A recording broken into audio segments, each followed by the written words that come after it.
Panibagong pasaring si dating presidential spokesperson na Harry Roque sa mga miyembro ng House Quad Committee. Nagtatago man, muli rin niyang iginiit na hindi siya pugante. Nasa frontline ng balitang yan, si Marian Enriquez.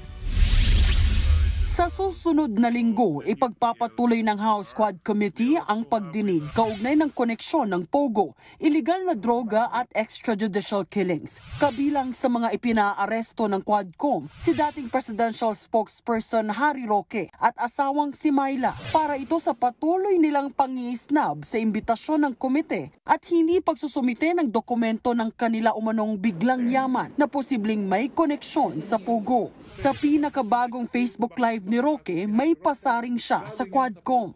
Saan ka nakakita? Walang ebidensya na galing yan sa POGO. Galing daw sa POGO. Meron ba yun? Ang presumption na kapag lumaki yung assets, galing na yan sa POGO? Ay nako, ewan ko ba ko. Muling iginit ni Roque na hindi siya pugante. Hindi ako pugante. Dahil ang pugante ay mga lumalabag lamang sa batas. Sagot ng Quad Committee, we're not here to prosecute. Kung talagang pinapaniwala ni Atty. Roque na wala siyang nagawang anumang kasalanan, hindi siya pugante, hindi siya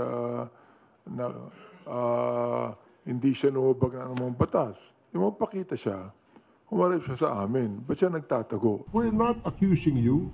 We're not saying you are guilty. What we wanted from you are these documents that you promised to submit to the committee. Hanggang ngayon, hindi pa rin mahagilap ang dating opisyal. Ang asawang si Myla, kumpirmadong nakalabas na ng bansa. Ayon sa Quadcom, unang nag-abiso si Mrs. Roque na magpapa-medical check-up sa Singapore. Well, I cannot judge kung bakit siya umalis. Mula noon ay hindi na bumalik.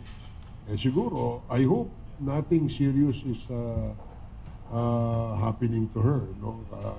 Kasi sa ganung katagal, we don't know. Nagbabalita mula sa frontline, Marian Enriquez, News.